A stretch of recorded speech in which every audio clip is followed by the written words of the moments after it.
So, ma'am, now today's theme, what we have selected is creating creating opportunities from the obstacles, and you have given us, you have to give us a public health perspective that how the body which you are creating, the union which you are creating, the movement which you are creating about public health. Please guide us on that, and how do you see this post-COVID era in relation to public health?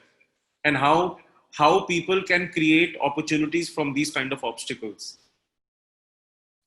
Okay, so thank you, Nabit, for inviting me for this conference. It's the second I share with you some experience. Thanks to the Peaceful Mind Foundation for organizing such meetings during this COVID period. I would like to say post-COVID, but it's still, the virus is still circulating. So we're still under the management of the crisis.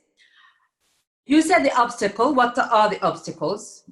Mainly it's a virus. It's an infectious disease that occurred very suddenly, very rapidly, more than we could imagine. So, we knew that we were at risk because in September 2019, the WHO organization already,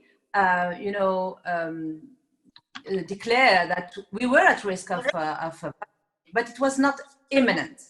So we considered we had time. So you hear me? Yeah. Yeah, okay. So since this infection occurred, we didn't know anything about it. No knowledge about the natural history, its evolution, its clinical impact on the people. And we saw that each country tried to manage the epidemics inside the borders at a national level. And this was, for me, it was a problem because we had a global pandemic, a global infection, but we didn't have a global answer. This was a lack in terms of crisis management. So regarding this infection, we thought that we wouldn't be at risk of such a huge infection because we thought we had vaccination, we had antibiotics, we have more ear hygiene in our way of life. We have a better housing. So we thought that we were not at risk.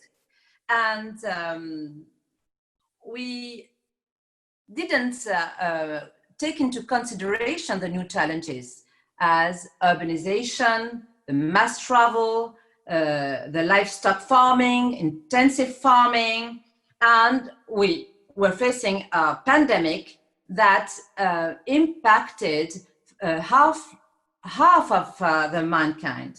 So this is a big, reality that we didn't imagine to face. So where did we fail? Because if we are facing a crisis, that means that we were not able to manage it and to face it.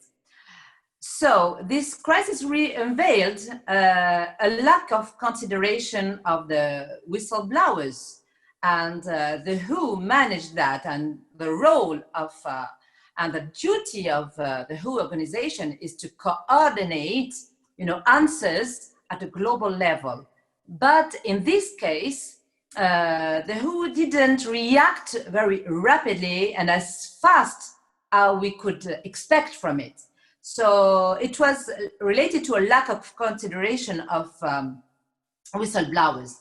And we saw, regarding to that, a lack of solidarity, of international solidarity. If we take the example of the European Union, we saw that Italy was impacted, but the other countries didn't provide help to Italy. So there were not any solidarity between the countries in the European Union with the same destiny. And so for a global, perspective, it was worse. So in France, we had faced many, a heavy bureaucracy, which slowed down, the decisions. This is where we failed. And we can consider that another failure was the lack of doing stocks in terms of mass or of drugs, and we faced, we didn't have enough mass to protect professionals and the people and the patients. So this was a global issue, and we know why the interdependency, and we'll come back to that, the interdependency between the countries. So this crisis unveiled, it has upset our certainties in the way we consume, in the way we move and we travel, in the way we produce, and it was, a warning. It was a warning of what we used to do, and we have to do better in the future. And we learn more in terms of climate change and, climate warming. We knew more, and we raised our awareness more efficiently with the COVID-19 that the climate advocates did for many years. So we can, speculate that this crisis will provide maybe more awareness and more agility, more reactivity, and more an acceleration in improving, the functioning of institutions, authorities in the future. So what can we learn from this crisis? Of course, in health perspective, I told you in the beginning of my speech that we didn't know anything about this virus and this infection. We can say with a very, assertivity that the knowledge about the disease has never been so fast. We were able to identify and to sequence, sequencing the virus in a very, very short time that we never did before. Before that, sequencing a virus took, many, many years to provide, the RNA sequences to identify the virus. And consequently, we took a short time to rapidly produce the tests to be able to screen the patient and then to treat the patient. In another hand, and in the health perspective, we have never seen such an acceleration in terms of clinical trials and clinical research. And usually to put in the market a drug, it takes 10 years or 15 years. In the case of COVID-19, many several clinical trials was conducted in the world, and we have seen very recently that the drug of Gilead has been approved either in the FDA and in the European Agency of Drugs. From the society perspective, we changed our way to live.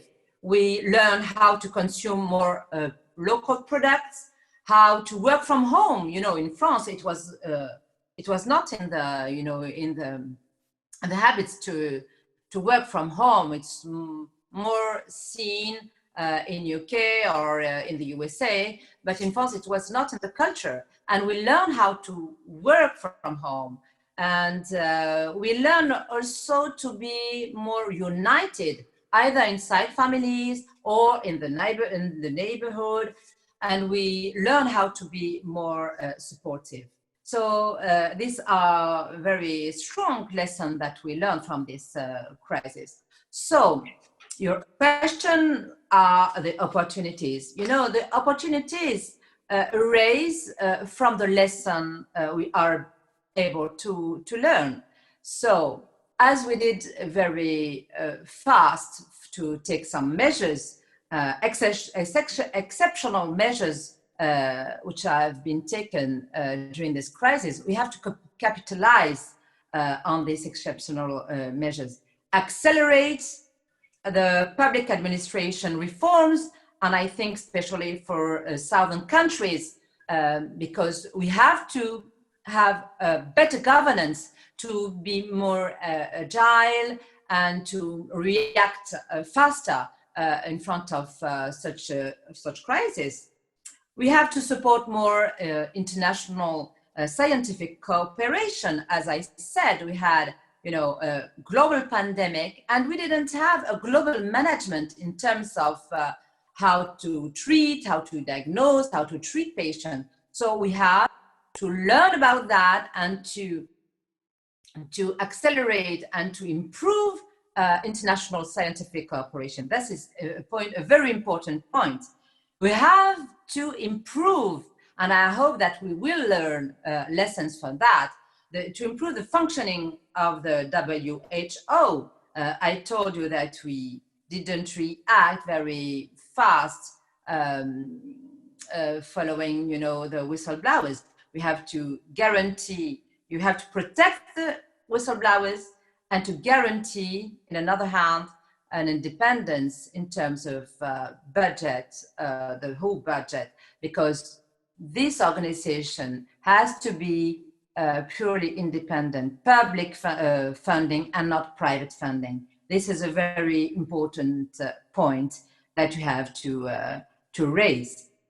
Then this crisis unveiled, as I said, interdependence between countries in terms of, we have seen it in terms of masks and drugs, and, the awareness raised following this crisis is to relocate some productions, some production of medical equipments or medicines. It's a matter of health independence.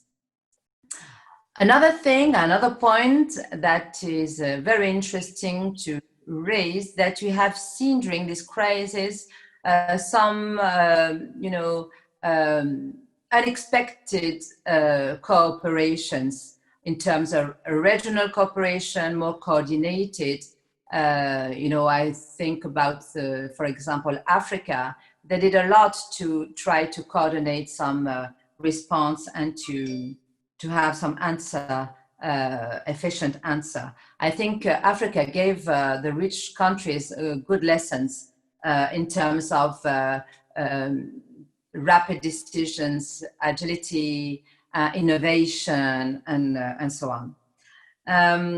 Another point is that we saw that the lockdown, half of mankind was under lockdown, and no travel, no mobility, and in the southern countries and the poorest countries, even the rich couldn't go to even the rich people couldn't go to the rich countries to be treated for their diseases, and that make them realize that the poor countries have to invest in terms of infrastructure, in terms of universal health coverage, to be able to protect the population.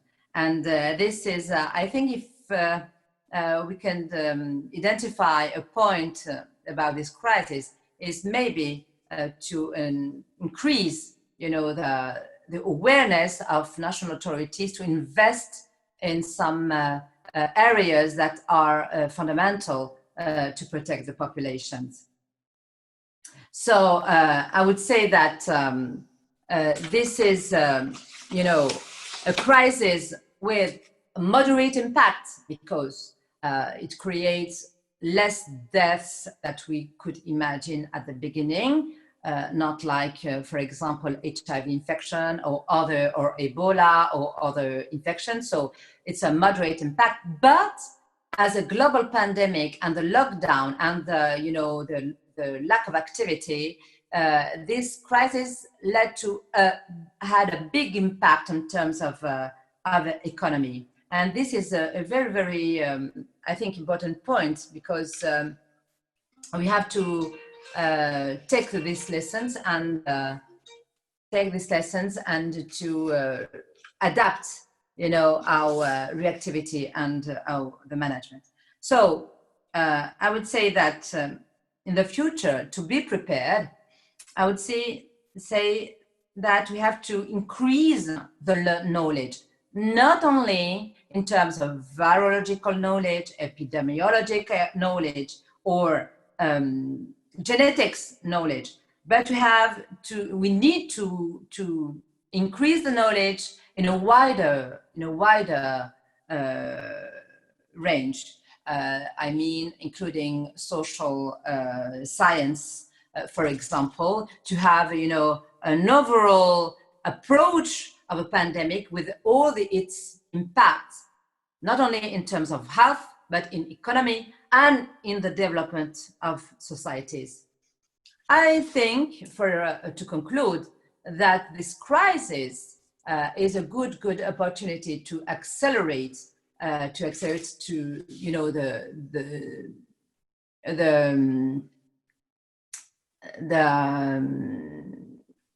the sustainable development goals to be reached in a shorter time. You know that we have these goals which have been identified, and health is a third pillar of the sustainable development goals.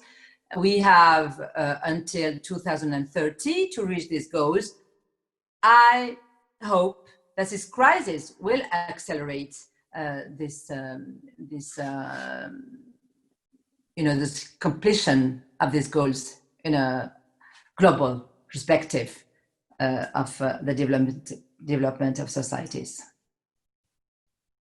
Great, Honorable. I have one question I will start with, and then we can follow up with questions.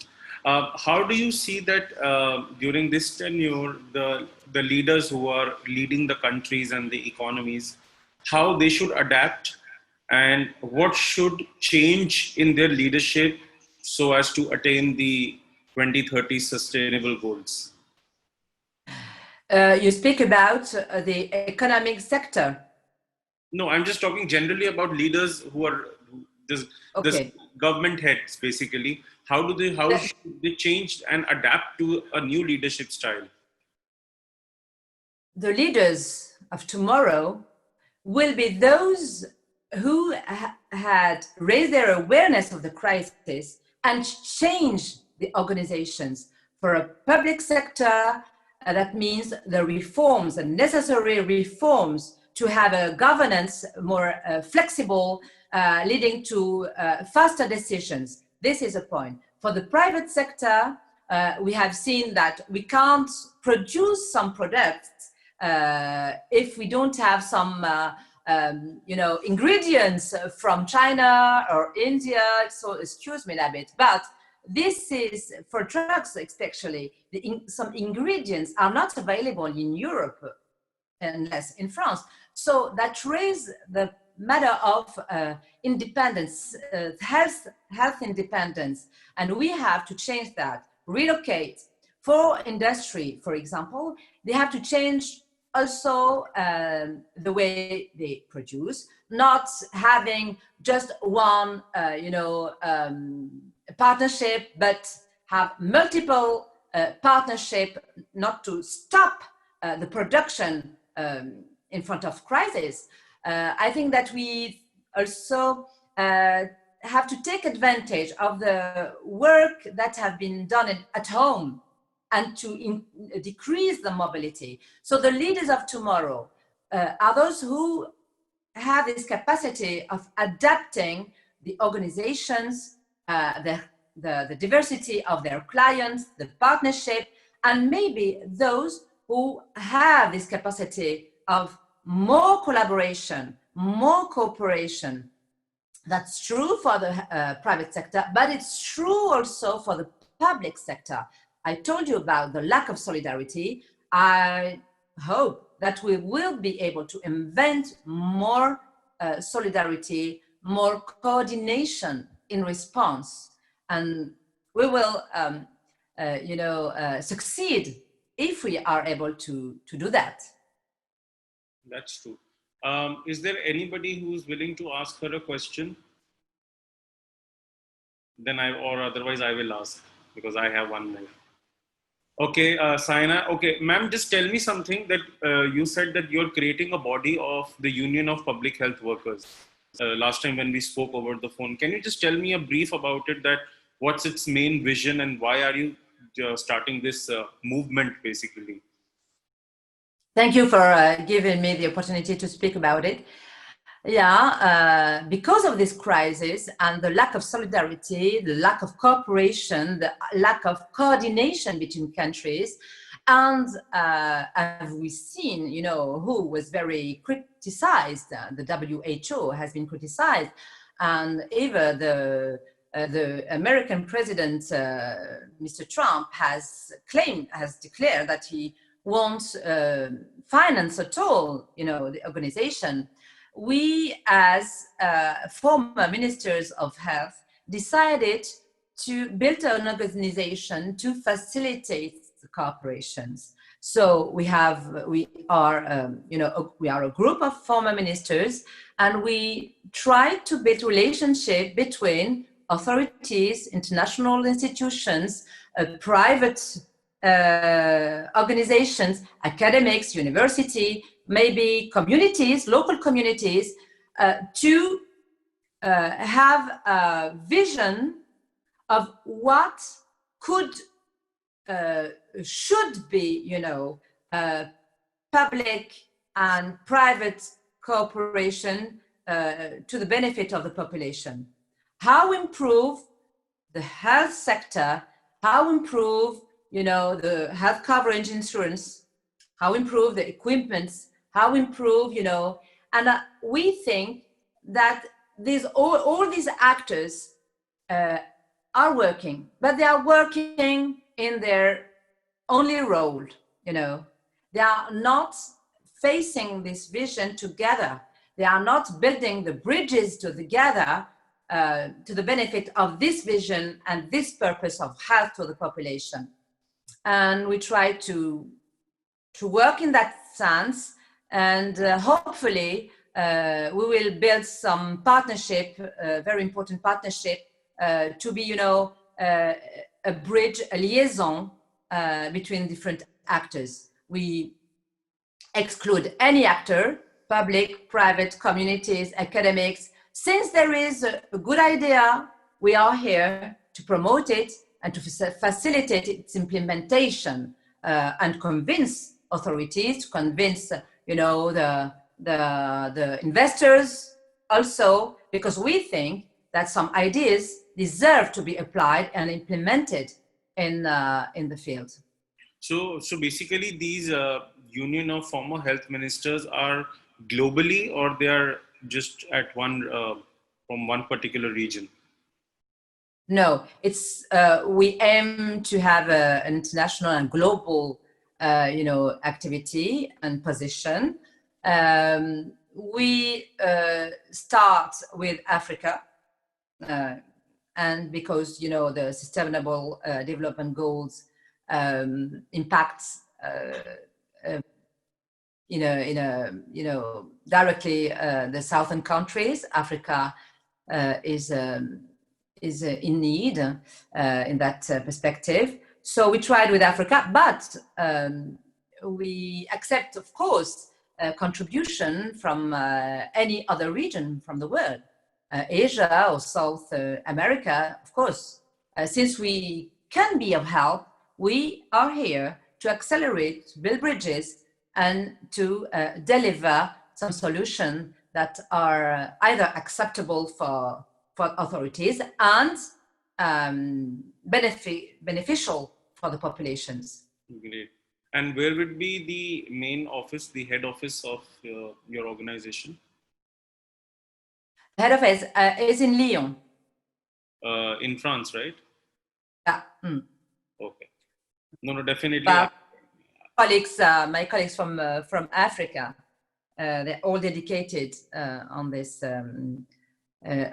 activity. Yes. Anybody else, anything else, or we conclude the session? It was very interesting because you as a healthcare worker yourself, you know how to, how leadership is important right now during this COVID-19 time.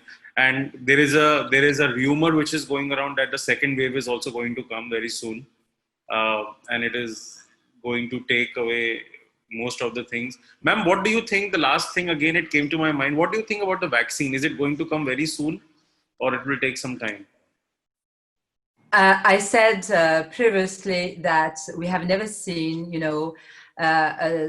so fast research in the area of COVID-19. That's true in terms of drugs, in terms of, but in terms of vaccine, also, I think it will be very rapid, but we have to be cautious because we don't have to burn the different steps of agreements. We have to be sure that this vaccine will be efficient, safe, and efficient, of course. And we don't know a lot about this virus. We have sequenced this virus, but we don't know one thing. Is it going to mute in the future? So that will be a problem for the vaccine. We don't know if this vaccine will promote immunity to protect people who will be vaccinated. We don't know. We have to be cautious. We have to conduct the studies to be sure that this vaccine will be efficient and safe. And I think in the coming months, we will know more about the virus. We will know more about the immune response that this virus is leading. So we will be able, maybe next year, for the vaccine. I know that there is a lot of money invested in the vaccine because this is the best way to protect population, of course. So we conclude the session, today's session here. And before we leave on a level, Nora, can we have a quick photograph with everybody? Please switch on your cameras so that we can have a quick, beautiful photograph, an e-photograph, and then we post it on our social media pages. Everybody, please switch on your cameras. Let me just click the photograph. And smile. Hi, Kim. Again. Satyam, I have one last question. I'm so sorry to pop in right at the end. Honorable Nora, thanks a bunch for being on this platform.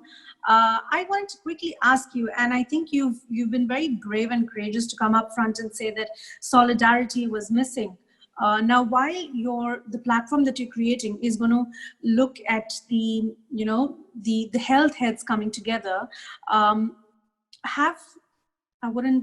let me position it this way. Is there a means made where you have your supply field connecting? Because I think there are different dots that connect a beautiful line. One is the intelligence, which is the knowledge that all of you bring to the table, and then there is the people that are on the ground getting the work done. So maybe the supply chain, the people that are actually getting things provided to different places, different parts of the globe where what do I call it? Where the basic necessities are not in place. So is that also a segment that is being touched upon? Yes, of course. We exclude any solution to promote health and to guarantee protection to the population. So we will be aware of what is occurring in the fields, either for international programs that are led for the United Nations, the WHO, or funds, the United multilateral funds. Sometimes they have some problems to be implemented, either facilitate their implementation, but we are aware about what is created in the field. The bottom-up logic, I think, is also important. The vertical from the up to the down, but from the down upper position is sometimes the solution, the idea coming from the grassroots is better More and efficient than the programs that are implemented coming from international institutions, because they are disconnected from the reality of the field. exactly. So we want to, you know, to be a bridge between that, between the field, the grassroots, between the international, the national authorities, you know, the academics, everywhere. When we see a solution, when we think it's beneficial, then we will support it and we will promote it. Well, thanks, Satan, for that answer, because what you've said is absolutely crucial. You know, when we're moving from top to bottom approach, by the time it comes to the bottom, half of it is kind of lost in the Chinese whisper. So thank you for answering that. It's a loss for the population. And I would love to... it's a loss for the population. Yeah, of course. Kim, you go ahead. Okay. Can I say something? Yes, please go first. No, just to react to your what you just said. It's a loss of for the population, but it's a loss of money, public money, that could be invested in a better way. This is our point, because the crisis decrease, you know, the means. We have less means than before, so we have more efficient. We have to be strategic to invest the way it's better for the population and not lose money like we used to. Yeah, absolutely, absolutely. So thank you for all those answers. I'd love to personally connect with Nabit and offer some supply connections that might be of support. Yeah, thank you. You're welcome. Great. Pleasure. I have already clicked the pictures while you both were discussing. You'll get it. Yeah, I actually took yours also and hers also like that. Nonetheless, it shows that we are discussing. Thank you everybody to come on the platform, and we are actually growing by bits and pieces. Next session we will be having on the 18th of July with the Prime Minister of Saint Martin. From the Caribbeans, we have somebody now, and I hope we will just pass on the information very soon. So thank you everybody. Thank you, Honorable Nora, for your time. Thank you.